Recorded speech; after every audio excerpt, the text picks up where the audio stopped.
Dominique, boa tarde. Boa tarde, Fernando. Boa tarde para você. E a gente começa o esporte de hoje falando de campeonato catarinense.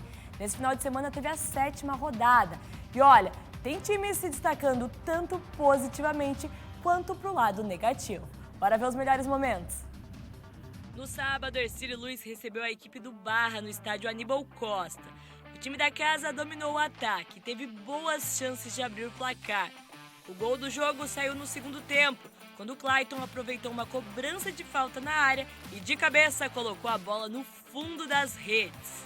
Fim de jogo, 1 para o Ercílio Luz, 0 para o Barra. Avaí e Brusque se enfrentaram na ressacada.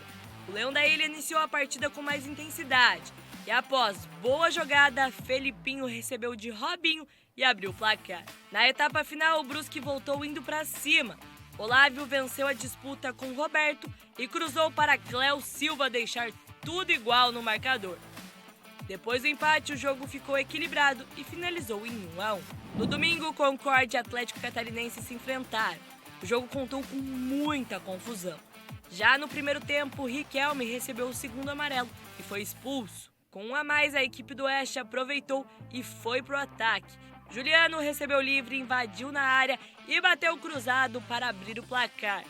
Os jogadores do Atlético reclamaram de um possível impedimento e, por reclamação, Fabinho, atacante do Atlético, recebeu cartão vermelho. No segundo tempo, com 2 a mais em campo, o Concórdia ampliou com Juliano de pênalti e Cezinha num golaço de fora da área. Criciúma e Joinville também foram a campo. O Jack abriu o placar no finalzinho do primeiro tempo com Pedro Henrique. Na etapa final, o André Bauer mandou para o próprio gol e deixou tudo igual. Fim de jogo, 1 a 1. No confronto entre Chapecoense e Marcílio Dias, o time do Oeste se deu melhor. Ainda no primeiro tempo, Maxwell abriu o placar. Depois do intervalo, o Verdão ampliou quando Bruno Nazário cobrou falta e Maurício cabeceou a bola para o fundo das redes. A Chapecoense ainda fez o terceiro, outra vez com Maxwell. O Camboriú jogou com o Figueirense. O time da casa abriu o placar com o Calisson de cabeça ainda no primeiro tempo. Depois do intervalo, o goleiro Gasparotto foi expulso após sair do gol e cometer uma falta. Com 1 a menos, o Cambura teve boas chances, mas permaneceu no 1 a 0. E depois de mais uma derrota do Atlético Catarinense, o clube anunciou a saída do técnico Eduardo Costa. O treinador ficou só 3 jogos no cargo. E essa foi a segunda troca do comando da equipe em apenas 1 mês. Agora vamos ver como é que ficou a tabela de classificação. O Ercílio Luz segue líder com 16 pontos. Na sequência vem a Chapecoense com 14, o Brusque com 13 e o Avaí com 10. Já na zona de rebaixamento, a gente tem o Marcílio Dias com 7 pontos e o Atlético Catarinense com apenas 1 pontinho. E agora vamos falar de Mundial de Clubes. Real Madrid foi o grande campeão e o Flamengo ficou com o 3º lugar. Quem traz todos os detalhes é o João Ventura. Não era o jogo que o torcedor do Flamengo esperava, mas só o amor pelo time do coração explica. 3-0. Eu sou Flamengo na vitória e mais ainda na derrota, então por isso que eu tô aqui. Eu sou da Suíça, eu sou suíço mesmo, mas eu moro aí no Brasil, aí futebol é só Flamengo. Hein? O Flamengo tinha pela frente o maior campeão africano, mas a vida do Al-Ahly se complicou logo aos 5 minutos, depois que Varela foi derrubado na área. Pênalti, Gabigol abriu o placar. No fim do primeiro tempo, os egípcios empataram com Abdelkader após falha da marcação rubro-negra. A virada veio depois do intervalo, não nessa cobrança de pênalti que o goleiro Santos defendeu, na jogada individual de Abdelkader, que deixou 3 adversários para trás e marcou um golaço. A vantagem no placar virou desvantagem em campo minutos depois. Abdel Fattah fez falta por trás em Ayrton Lucas.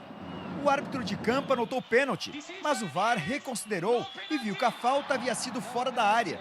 Pênalti desmarcado e cartão vermelho para o jogador. Com 1 a mais, o Flamengo empatou com Pedro.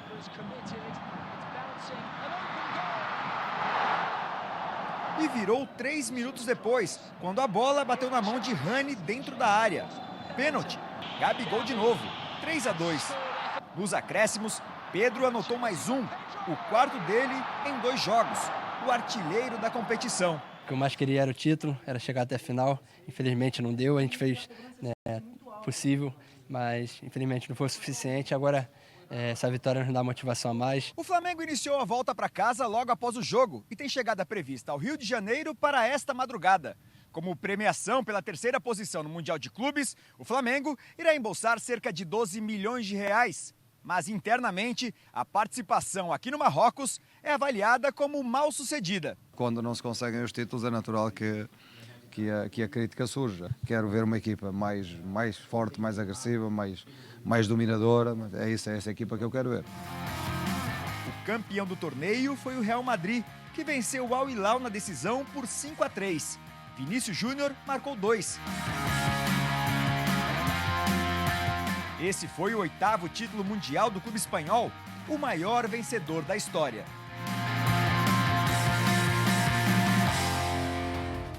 Parabéns para o Real Madrid, que foi o grande campeão.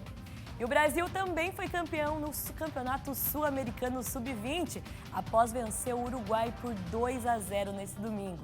Andrei Santos e Pedrinho marcaram os gols da vitória brasileira. É a garotada voando.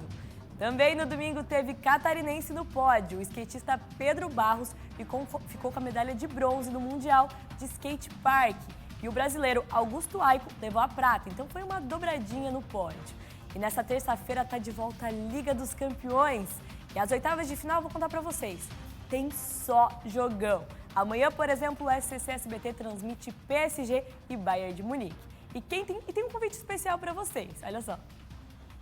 Alô, amigos do nosso futebol do SBT. Tô aqui no camarim, daqui a pouco tem gravação preparando os convites para a Champions League, então já vou antecipar para vocês que estão me acompanhando de casa. Nesta terça-feira, dia 14 de fevereiro, a partir das 15:05 da tarde, você já tem programa. Tem hora marcada, porque é um jogaço com a volta da fase decisiva da Champions League aqui no SBT. De um lado, PSG, o gigante de Messi, Neymar e Mbappé, que pode ser lesão para a partida. Do outro lado, outro gigante, o absurdo em competições europeias, Bayern de Munique, sempre um rolo compressor, sempre muito perigoso. E o técnico Julian Nagelsmann falou em entrevista recente que acha que o Mbappé não está machucado não, que vai jogar. Sabe como a gente faz para descobrir tudo isso? É nessa terça-feira, a partir de 15:05 da tarde, no SBT, para todo o Brasil, o melhor futebol do planeta.